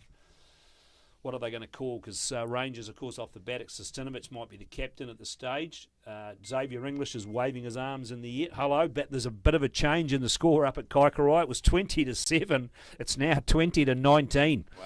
So Kaikorai up by 1. Were we calling Super Club too early there? We could well have been. Jinxed them. They've stormed back into the game, Dunedin. 20-19 to Kaikorai. 1 point lead. Remember that game's started at the same time as this game, so there's probably 15, 16 minutes to go. Riley Forbes is going to, after all that's going to have a shot at goal. Is that the? What are you thinking of that, Wheels? Is that the option? I think it is, isn't it? I think it is. I think a man in the bin, you'll take any points that are on offer, especially Ranger, your captain. So I think Dunedin will be pretty happy to pluck this over the posts and reset. Still plenty of time left in the second half, 15 minutes, so she's all on. She's all go. So this could be. His kicking hasn't been great today, as we know that Riley Forbes is a wee bit in and out with his goal kicking. He's kicked a couple of decent goals, but he's missed a couple of handy ones. This one is only 4 or 5 metres outside the right-hand upright. So really, as we look at it, surely he can drain this and get it back to a 1 point game. Looking forward to that Premier Development game. Who do you see winning that one, PD? Well, he has drained it. He's drained that one. He's got that one over. 23 to penalty to Forbes. Look, that's going to be... Look, they've been the best side all year to the Green Island boys, the Spannerheads out there. So they have been the best side all year. But I looked at that Dunedin side during the week. They've got a few players back because they're in and out. When they've got their top side, they look like the deal. So I think it'll be close. Look, it's nearly too close to call. I mean, Green Island have got to go in as favourites, but the Dunedin side, they've got a couple of big midfielders back too. And in that grade, if you get a big, strong man in your midfield, it makes a massive difference. That's a nice kick, by the way. That's a really nice kick from Riley Forbes. It'd be nice for them to win something in the year of the hunt, mate. Well, yeah, the big year, and I've been bagging the year of the hunt, calling it the year of the haunt, which has been a bit tough on the poor old Green Island boys. Should never go on Facebook. But I understand it wasn't the players; it was supporters that were sort of stitched them up there. But once the other teams got a hold of that, wow, there was lots of drama, wasn't there? So yeah. Oh, here we go. Youngman's away. That was a nice line-out drive. Youngman's done a good job of getting it back. Ball comes back on the Varsity side. Remember, it's 23-22, 14 to go. Varsity is sort of taking control on the forwards. They're keeping the ball a bit tighter, and after that 20-metre rolling maul, they've really got their tails up here. They've got the drive going. This time Dunedin have managed to drag it down. Still coming back on the Varsity side. It's in the hands of Youngman. Fine Marshall. He goes out to the 15, which in Williams, and then the ball goes to ground on the midfield. It might have been Ivan Hill that crashed that through. Still short of the 10-metre mark. Again, picked up by the number 17, Chenery, who's replaced Zach Penne. He drives it up towards the 10-metre line. Youngman's got it again now. Marshall goes wide, and that's a nice pass, but he's knocked it on cold. And then Weeks has picked it up, and then put a kick forward. Then Ritter's chasing it through. Some good play there for Dunedin. Ball comes back to Williams, the 15. Does the referee come back for that? No, he doesn't. He said that advantage is over. Ball comes back on to Varsity, and again they that's a pretty average kick. I don't think he should be doing too much kicking. That might have been young Ivan Hill. He certainly hasn't got a right boot. A little sploss there off the side. I've certainly been accountable of that for many occasions in a game of rugby, as you saw probably last Saturday at Kettle Park. Peter, you watched me play, and it wasn't great. Yeah, no, you were pretty average. No, I shouldn't say that. I mean, but yeah, there was some interest. That was on that junior Colts game. There was a lot of interesting displays on display that day, I have to say, in both those games. Yeah. But I mean, at the same time, talk about that junior Colts grade. What we've managed to achieve is now we're getting every kid to play rugby. Now we don't care about your skill level. We don't care about if you've got a front row. We just want kids playing rugby, and that's been one of our success stories, isn't it? That grade. Oh, it has, absolutely. And it is a fantastic grade, and participation levels there are awesome. I think we've got squads of 36 in most of the junior Colt teams. So there's certainly ways to improve and make it better, which is exciting, I think, moving forward. He's picked it up. He's just gone straight through the big number 5. And that was, again, from a badly thrown line out from Dunedin. He got the tip off the varsity guy and went through, and that was big number 5. That was Harry Hewitson. Is that coming back on the varsity side, though? He just ran out of support. Again, they storm up. So they're going to have to try and exit here, varsity. But no, Youngman's going to go straight for touch. And that's not a bad kick. That's a nice kick from Youngman. He showed some real skill. We didn't have a lot to work with. So, yeah, again, we got trouble at line out time from both teams. That time it was Dunedin. They threw it straight to Vast. They got the wee loose tap on it. And Harry Hewitson came through, stole it, but then Vasty got back on defence and got the ball back. So that averted a pretty dangerous situation for them. There's lovely work there, varsity. They turned that over, relieve a bit of pressure. Oh, that wasn't straight. Nowhere near straight. So we've got a new hooker on the field. So, of course, they've got the prop throwing the ball on, haven't they? Because I forgot our man was in the bin. So we've got Punavai throwing the ball to line out, and he looks very ham-fisted throwing that ball in. So they'll be praying to get Sam Ranger back on the track. Oh, here we go. Here we go up the hill. You can hear it in my voice. The Sharks have gone ahead. It's 24-20. What's happening at Kaikoura? They'll be in a world of pain up there. Des Smith will be committing Harry Carey on the sideline.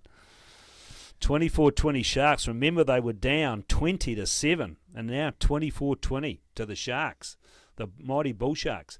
But Dunedin, they're in a hell of a battle here. They're down by 1 point to University. They've got their captain in the bin, and they've only got 11 minutes to go. How much longer would he have in the wheels? How much longer would he have to go in that bin? Say he'll be allowed to warm up in probably the next 45 seconds, I'd say. There's probably a couple of minutes left, so they'll be I don't think Dunedin will be too disappointed. I mean, 3 points. I think they've got 3 points with them on. Varsity obviously got the penalty try from it, but yeah, I think they've only conceded 3 points, I think. That's right. So that's not. You're probably right. Not a bad job. So here we go. So they're playing with a 7-man scrum. Again, well, that's not a bad 7-man scrum. Ball comes back on the varsity side. It's the big number 12. He's been good for them. McKenzie comes to ground on their side. Back with Youngman, looking for a couple of runners. A couple of their big popos run up forward. Then get driven back by Ethan McQuinlan. Ball comes back on the varsity side. Youngman's in looking for it. He's going to put the kick over the top again. Thought his boys might try to get a bit of an advantage there from that up, but Curtis Weeks is back there, and what's he going to do? He's going to run it up. He's not much of him, but he tidy wee player for Dunedin. He's also a first 5. Oh no, Thorne Parks just took his hands off it, and they put the nice wee kick through, and it's gone. And that's a beautiful kick. Now we're 5 metres from the line. Now this is where Varsity can win the game. Right here, right now. If they just hang on to their own line-out ball, they get the drive going, they get a try here, they could put Dunedin out of this game. 23-22. This line-out will be all important. Will Dunedin jump at this line-out though? That'll be the first point. Oh, it's not a Dunedin throw. What am I talking about? I hope Thorne Parks isn't in your slip called in PD. That's that one. No, exactly. And that's another awful line-out throw, but we've managed to get it back, and they did well. Shepherd drags it out a yard. They are making hard work of this though, Dunedin. And referee's going to penalise. I think that's a bit harsh. They were over that, but referee Fraser Hannon says penalty Dunedin as the penalties keep on coming. So this is a very much a relieving penalty for Dunedin. It's in the hands of Riley Forbes. Yeah, key there, and they might almost get Sam Ranger back here as well. I believe he's on his feet, so looks like that would help, because I'm very concerned about the way that Punavai's thrown to that line out. It looks pretty ugly to me. But they did get that one back somehow when they had put it through 3 sets of hands behind their own line. He's done well that time, but it's been tapped back. But he's picked it up himself. Goes to ground. Good defence from Varsity. Looking for a runner, and they found Ritter. Ritter was outstanding for them in the first half. And there's Ethan McQuinlan going to ground. Varsity are over the top of that. They may have nicked it. No, they didn't. Ritter's got it again. Ball of energy, Ritter, in this game. Something to prove. Ball comes back. Riley Forbes looking for a runner. Found him on the inside. Ball comes back again to Bell. They're looking for another runner. Curtis Weeks takes the hit. Still going, Weeks. It's got to get some mans over the top of that. The number 7 did a really good job. Didn't get it, though. Comes back to Shepherd. And that's a nice run from Big McQuinlan. A good, powerful burst from McQuinlan. Ball comes back, though, on the Dunedin side. Bell's got it. Looking for a runner. Nice pass from Ritter. Out to Gallett, the number 6. Ball goes to ground, right on halfway. Back in the hands of Shepherd. Looking for a runner. Xavier English. Looked a wee bit high, but goes to ground anyway. Still with... They go the blind again. Have they got numbers here? They've got a number the inside. Punavai. Again, Varsity over the top of that. Comes back on the Dunedin side. Shepherd having another run. And they get a man away to Sustinovic. Ball comes back on the Dunedin side. They've made another 10 or 15 yards. Ball comes back to English. He charges it up. He's brought some real pep and energy to the field. Ball comes back wide this time. Weeks has got it. He's found number 20. I'm not sure who. That looks like. Tell me who that is. That's Bailey Sullivan. I thought it might have been. And there he is, the man Ritter again. He's everywhere, Ritter. Does a really great job for them. Bell gets there. They find Shepherd. They go wide from Wiley Forbes. They've got numbers. They've got to score. Punavai gets it wide. Gallett, and he's lost the ball. Unbelievable. Great defence though, Varsity. They had numbers. They probably should have scored, and then Gallett's gone and put it down. He's got the line in sight. Referee says knock on, and Sam Ranger takes the field forward in Eden. Yeah, fantastic scrambling D there from Varsity. I think it might have been McKenzie who potentially came across on the headgear and made the tackle, but 8-on-2 overlap there for the Mako. You would have thought they were in the corner, but Varsity just popped up in the right place. Forwards, mate, because they were all forwards and they just a wee bit slower on the pass. They probably needed to hold a couple of those passes up. They didn't draw the man. They went too quickly. But Gallett, I've liked Gallett. I watched him. I picked him for these guys. I think it was it last year I picked him. I looked at him and thought this kid's a really good player, and he plays 6, 7, or 8. But he's a really strong 6. And you don't see him cough the ball up much, and he certainly coughed it up there, and he's cost them a chance. But they've got Ranger back on the field. That is going to help them. And we're running out of time. There's 6 minutes to go, 23-22. Mate, though we expected a cliffhanger, and that's what we've got, and that's what people have paid their money for, to come and see. This is exactly the same as the final last year between Dunedin and Kaikorai. Dunedin were 1 or 2 points ahead. Kaikorai came storming back into the game, scored a try. They had a penalty advantage right on the 22. Then they went down, tried to score the try. Referee said advantage was over.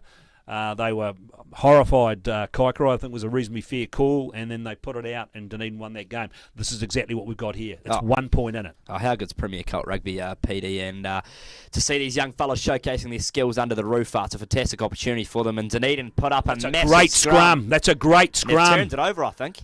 And they got it, and were they close to the line? If they have got it, I'm not sure if they've got it. It's hard to tell. It's way over on the far side from us. Yeah, they have. No, I think Varsity have got it. Varsity have done a great job. They've driven it out 4 or 5 metres. Referee says penalty. Again, he's got them for diving over the top, but I think those penalties are a wee bit overdone, to be fair. Anyway, we're not the referee. So what do they do here? I think they've got to take the scrum. Will they take the scrum or will they take the line out? I think with Ranger back on the park, they're taking the scrum. That scrum, you've got to take the scrum, and that's what they're doing. They're taking the scrum. We're counting down. There's 4 or 5 minutes to go. Haven't had an update from that game at Kaikorai. Remember, 24-22 Dunedin over the Dunedin Bull Sharks over Kaikorai. And that's the last report I've got, 24-20. And it's on a 1 point diff here. I think if Dunedin score here, I'm not going to say that would win the game because this game's too tight.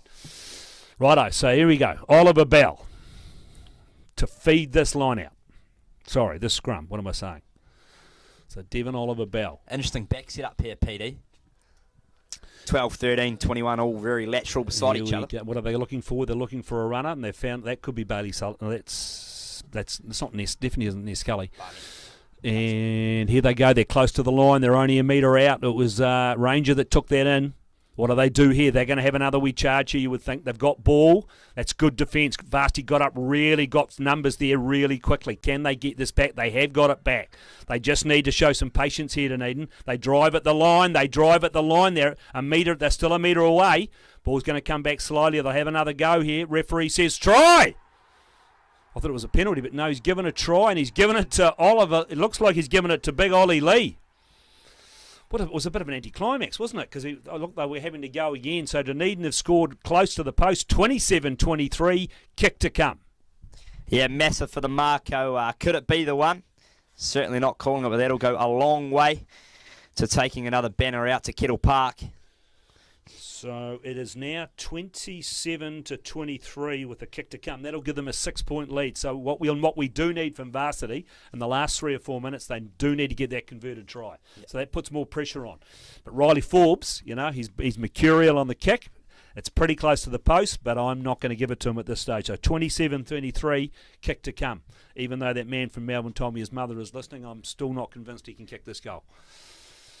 But, look, it's been... again, they showed patience, though, didn't they? That when they scored their last try, they didn't try to do too much. And Bell just kept driving them back in. Go again, lads, go again. And they scored the try. Yeah, I think both front rows equally around the breakdown, especially we saw before when the Mako scored a try. Varsity scored a try earlier. Just pick and go, just patience. That'll get you across the white chalk, and both halfbacks, to their credit, have been really, really good at organising the forwards today, PD. Comes and he's kicked it, and he's got it. He's converted it. I take it all back. Forbes kicks it for Dunedin. So that makes it 29-23, 6-point lead.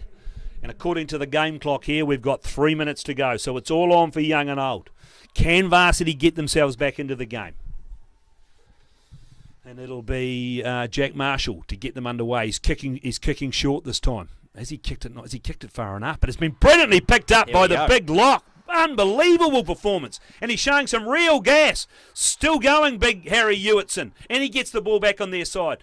Bell was looking for it. Here's English again. Ball comes back on the Dunedin side. They just need to hold on to the ball now. They don't need to do too much with this. Again, they've got it. Poonavai, the replacement prop. He goes forward a yard. Bell's got it. He'll be looking for a runner. He's found Shepherd, the second 5. He goes to ground. Chewing up clock. 2 minutes to go. Ball on the Dunedin side. This time it's Ritter, who's been probably one of our better players today in this game. Ball comes back. Riley Forbes playing half-back. He's looking for a runner. He finds English, who's carried the ball a lot since he's come on in the second half. Ball's a wee bit untidy. Comes back to Shepherd. Shepherd doesn't know what to do with it. Goes to ground. You need a forward in those situations. Ball comes back to Devon. And again, it's Ollie Lee. I think he scored 2 tries in this game. Ball comes back on their side. Their props have scored 3 tries for Dunedin. Ball comes back to slowly to Bell. Rangers got it. He goes to ground. They're just trying to chew up clock. Varsity have got to get their hands on it. Ball comes back. Oliver Bell's got it again. Again, it's English. Goes to ground. Ball comes back on their side. There's Bell. He's screaming at his troops. Varsity charging into it. Big Ollie Lee again. He smacks it up. Only knows one way. Ball comes back on the Dunedin side. That's another minute gone. Minute to go. Can they hang on? Ritter's got it. Ball comes back. They're not going to go more than a yard or 2 wide here. Rangers calling for it. Rangers got it. He goes straight to ground without being tackled. Ball comes back on the Dunedin side. Bell screaming at players again. English again. How many times does he need to carry in this movement? Ball comes back on the Dunedin side. He's still got it. Devon Bell. Again, they take the ball. They've lost 3 or 4. They're losing a yard every time. They're still looking for runners. What are they doing here? He's going to kick it out. Is this all over? What's referee say? Referee says it's all over. Ground clock said 30 seconds to go, but Fraser Hannon must have given him the word, Wheels, that was all over, and they found touch and they stormed the field. Back-to-back PD for the Dunedin Mako. Outstanding.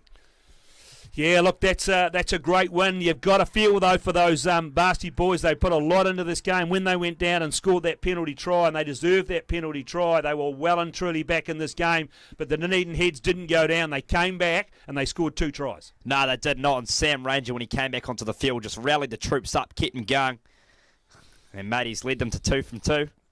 So there it is. It's all over here. 29-23. Remember, it was 23-19. Forbes kicked a late penalty to get it to 22-23. And then Ollie Lee went over, the big prop, scored his second try. That was converted by Forbes. That gives us a final score here of 29-23.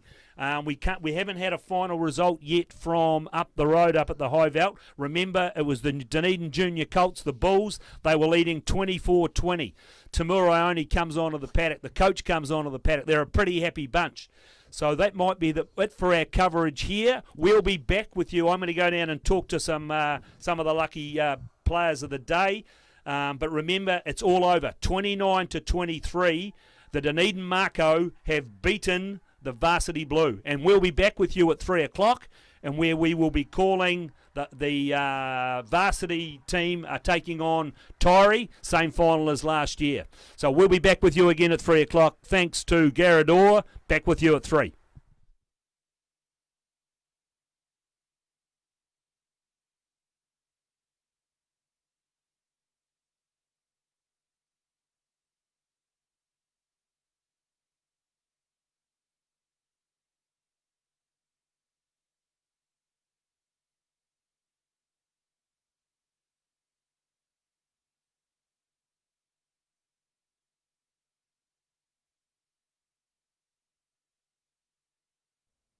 That's 3.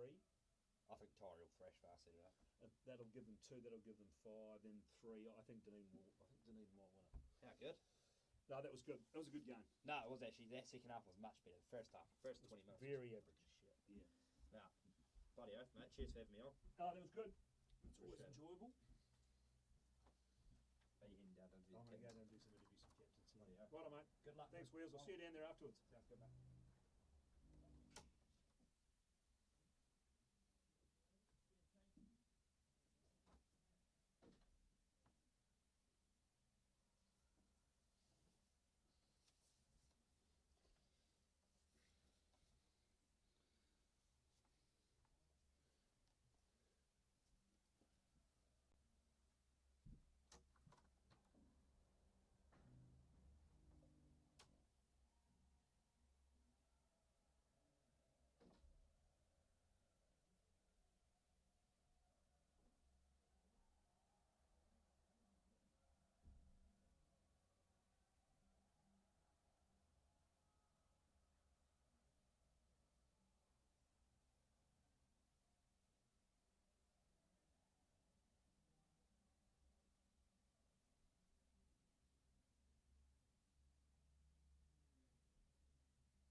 Finally to Otago Rugby, thanks for allowing the sports coming today.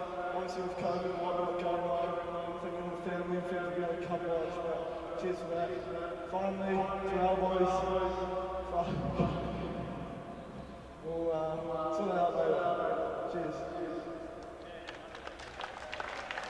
Thank you very much, Luke Russell and Sam Ranger. Also, we'd like to acknowledge the referees and match officials today, Fraser Hannon, the referee, and the ARs, Ollie Hatfield and Will Day. Please give them a round of applause, thank you. The next presentation we will do will be for the Tuppy Giant Cup, which goes to the player of the match. This will be presented by Paul Galland, the Otago Academy Player Development Manager, and today's winner goes to the Dunedin Mako Captain Sam Ranger.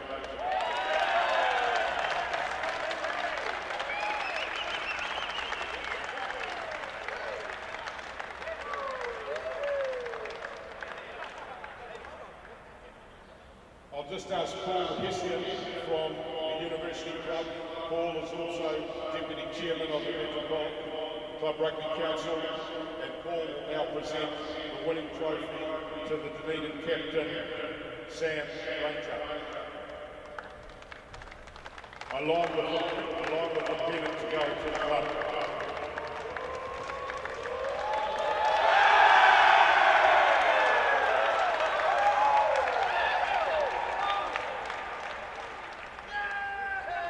Thank you to the spectators that came along today.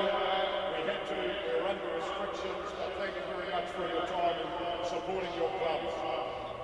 That will conclude this, and we head now towards the main premier final between the University team and Tyree 3 p.m. Thank you.